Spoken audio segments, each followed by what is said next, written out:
Film की शुरुआत David bird नाम के एक व्यक्ति से होती है जो लंदन में अपने 2 बच्चों के साथ ट्रेन में सफर कर रहा होता है।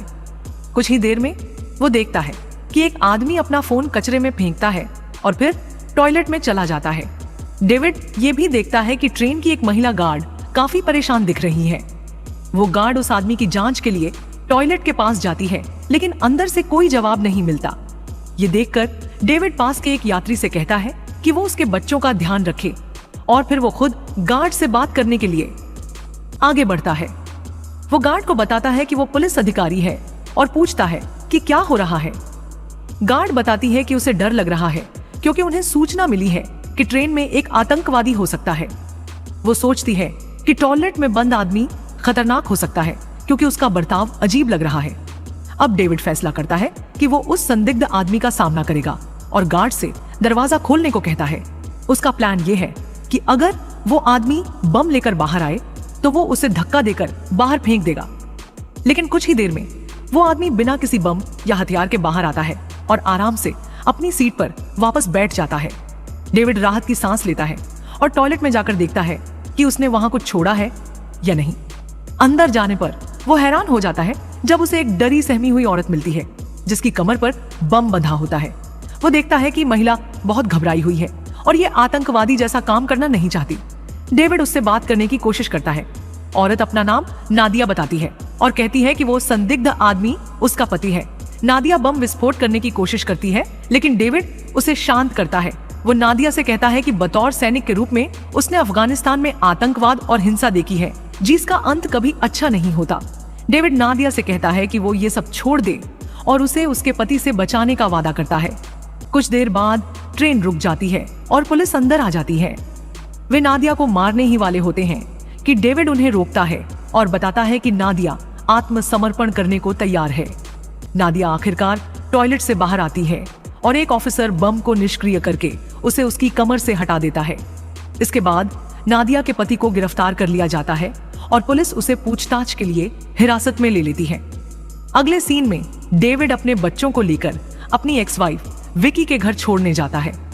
बच्चों को सुलाने के बाद दोनों थोड़ी देर बात करते हैं। विकी उसे रात में वहीं रुकने का ऑफर देती है। डेविड उसे किस करने की कोशिश करता है, लेकिन वो तुरंत मना कर देती है और कहती है कि उसका ऐसा कोई मतलब नहीं था। ये सुनकर डेविड परेशान हो जाता है और फौरन घर से बाहर निकल जाता है। अगले दिन सुबह डेविड को उसके बॉस का बुलावा आता है। बॉस उसे ट्रेन में किए गए बहादुरी के काम के लिए बधाई देती है। इसके बाद वो डेविड को गृह सचिव जूलिया मोंटाग की सुरक्षा का जिम्मा संभालने का ऑफर देती है, जो प्रधानमंत्री बनने की दौड़ में है।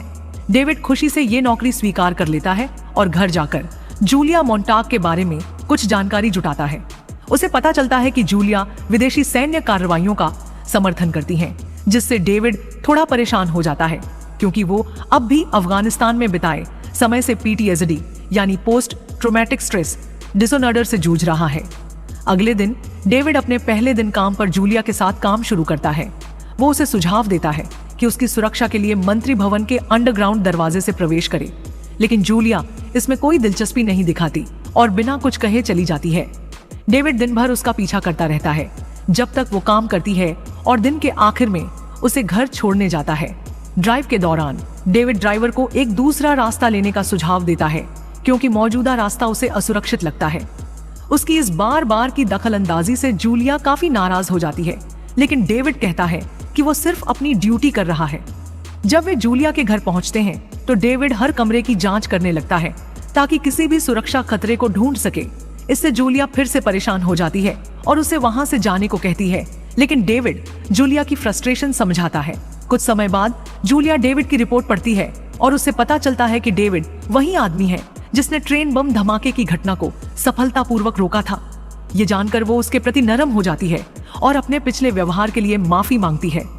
डेविड भी इसे ज्यादा तूल नहीं देता और वे हाथ मिलाकर मामले को खत्म कर देते हैं। अगले दिन जूलिया एक इंटरव्यू के लिए तैयार हो रही होती है, तभी उसकी सहायक गलती से उस पर कॉफी गिरा देती है। डेविड तुरंत बिना किसी हिचकिचाहट के अपनी शर्ट ऑफर करता है और जूलिया उसकी इस मदद से इम्प्रेस हो जाती है। थोड़ी देर बाद इंटरव्यू शुरू होता है और डेविड देखता है कि जूलिया अपनी सैन्य योजनाओं पर बात कर रही है। ये सब सुनकर डेविड को तनाव होता है क्योंकि उसे अपने युद्ध के पुराने अनुभव याद आने लगते हैं। शाम को जब वे जूलिया के घर पहुंचते हैं तो वो डेविड को उसकी शर्ट के लिए धन्यवाद देती है। वो उसे बताती है कि ट्रेन में पकड़े गए आतंकवादी को फांसी होने वाली है। जब डेविड नादिया के बारे में पूछता है तो जूलिया बताती है कि नादिया ने अभी तक कुछ नहीं कहा है और वो अब भी डरी हुई है। इसके बाद जूलिया डेविड से उसके परिवार के बारे में पूछती है। डेविड बताता है कि वो शादीशुदा है और उसके 2 बच्चे हैं। फिर वो जूलिया से पूछता है कि क्या वो हमेशा से राजनीति में आना चाहती थी। इस पर जूलिया जवाब देती है कि वो पहले एक क्रिमिनल लॉयर थी और कानूनी व्यवस्था की खामियों को ठीक करने के लिए उसने राजनीति में कदम रखा। डेविड उसकी कई योजनाओं से सहमत नहीं होता तो जूलिया उसे कहती है कि उसे उसके लिए वोट करने की जरूरत नहीं है, बस उसकी सुरक्षा करनी है। इसके बाद डेविड अपने घर लौटता है और फिर से विकी को फोन करने की कोशिश करता है, लेकिन वो उसकी कॉल का जवाब नहीं देती, जिससे डेविड निराश हो जाता है। अगले दिन वो विकी से मिलने की उम्मीद से जाता है, सोचता है शायद वे सुलह कर लें, लेकिन विकी उसे चौंकाते हुए बताती है कि उसने किसी नए व्यक्ति से मिलना शुरू कर दिया है। ये सुनकर डेविड दुखी हो जाता है और उससे अनुरोध करता है कि अभी तलाक न ले। वो कहता है कि अगर उसे कुछ हो जाता है तो विकी उसकी पेंशन हासिल कर सकेगी, बशर्ते वे कानूनी रूप से अभी भी शादीशुदा हों। अगले दृश्य में डेविड अपने पुराने दोस्त एंडी से मिलता है, जिसके साथ वो सेना में ड्यूटी कर चुका था। एंडी का चेहरा ड्यूटी के दौरान हुए हादसे में बुरी तरह घायल हो गया था और वो मानसिक रूप से भी काफी आहत है। जब एंडी को पता चलता है कि डेविड गृह सचिव के लिए काम कर रहा है तो वो निराश हो जाता है।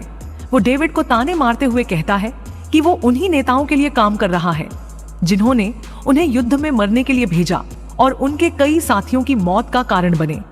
डेविड को एहसास होता है कि एंडी सही कह रहा है, लेकिन वो कुछ नहीं कहता। अगली सुबह डेविड अपने बच्चों को स्कूल छोड़ने जाता है।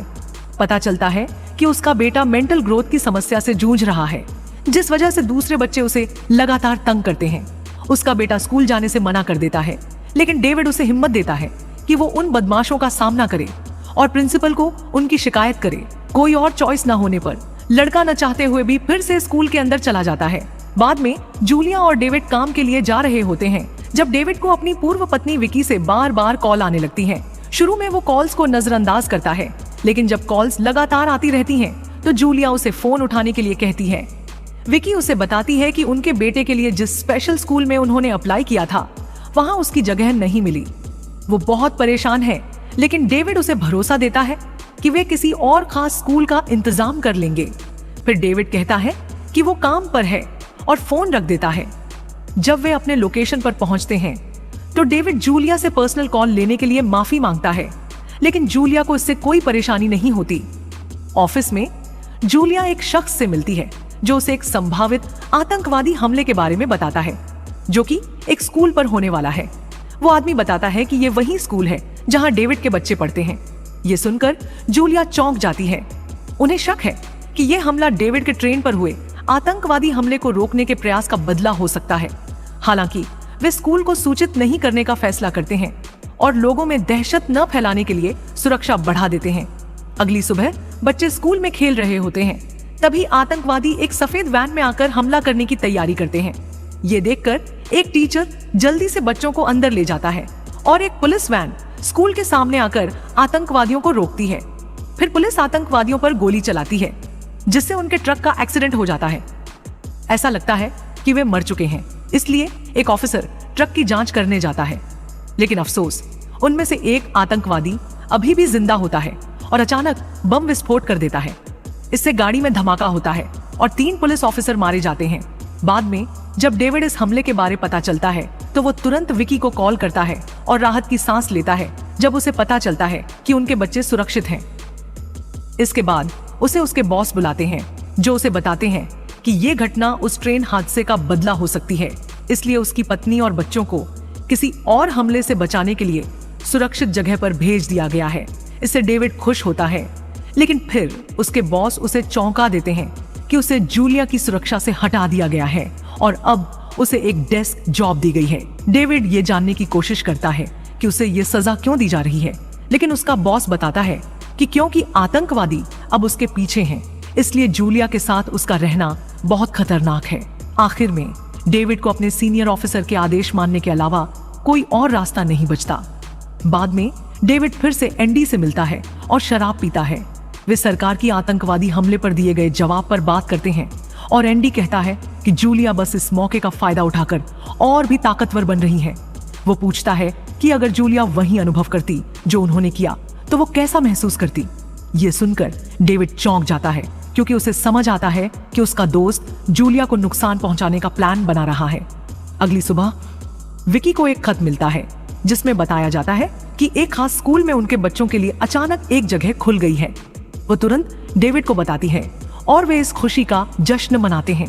बाद में उसे उसके बॉस फिर से बुलाते हैं, जो उसे बताती है कि अब उसे जूलिया के बॉडीगार्ड के रूप में फिर से काम पर रखा गया है। डेविड पूछता है कि ये कैसे हुआ, तो वो जवाब देती है कि लगता है जूलिया ने कुछ ऊंचे ऑफिसर से दोस्ती कर ली है। ये सुनकर डेविड फौरन समझ जाता है कि ये जूलिया ही थी जिसने उसे वापस बुलाने और उसके बेटे के स्कूल की समस्या में मदद की। बाद में वो ड्यूटी पर रिपोर्ट करता है और जूलिया कहती है कि उसे वापस पाकर अच्छा लग रहा है। शाम को वो उसे डिनर पर बुलाती है, जिसे वो खुशी से स्वीकार कर लेता है। वे अपनी निजी जिंदगी के बारे में बात करना शुरू करते हैं और जूलिया बताती है कि वो एक बार शादीशुदा थी। डेविड भी बताता है कि वो अपनी पत्नी से अलग हो चुका है और सिर्फ बच्चों के लिए अच्छे संबंध बनाए हुए हैं। वो जूलिया को उसके बेटे के स्कूल की समस्या में मदद करने के लिए धन्यवाद देता है और जूलिया जवाब देती है कि वो राजनीति में लोगों की मदद करने के लिए आई थी। अगले दिन जूलिया और डेविड प्रधानमंत्री के साथ मीटिंग के लिए जा रहे होते हैं। अचानक कोई कार पर गोली चलाने लगता है और ड्राइवर वहीं मर जाता है। डेविड समझ जाता है कि वे खतरे में हैं, तो वो तुरंत एक्शन लेता है और जूलिया से कहता है कि वो झुक कर बैठ जाए। गोलियां लगातार कार पर आ रही हैं, लेकिन वो उसे बताता है कि वे इस बुलेट प्रूफ कार में सुरक्षित हैं। वो उसे शांत करने के लिए उसका हाथ भी पकड़ लेता है। फिर डेविड पुलिस को फोन करता है और मदद का इंतजार करता है, लेकिन काफी देर तक कोई नहीं आता। वहीं स्नाइपर लगातार फायरिंग करता रहता है, इसीलिए डेविड गाड़ी चलाना शुरू कर देता है। कुछ समय बाद वो कार से बाहर निकलकर अपने आसपास की तस्वीरें खींचता है। जल्द ही उसे पता चलता है कि स्नाइपर पास की एक बिल्डिंग की छत पर है।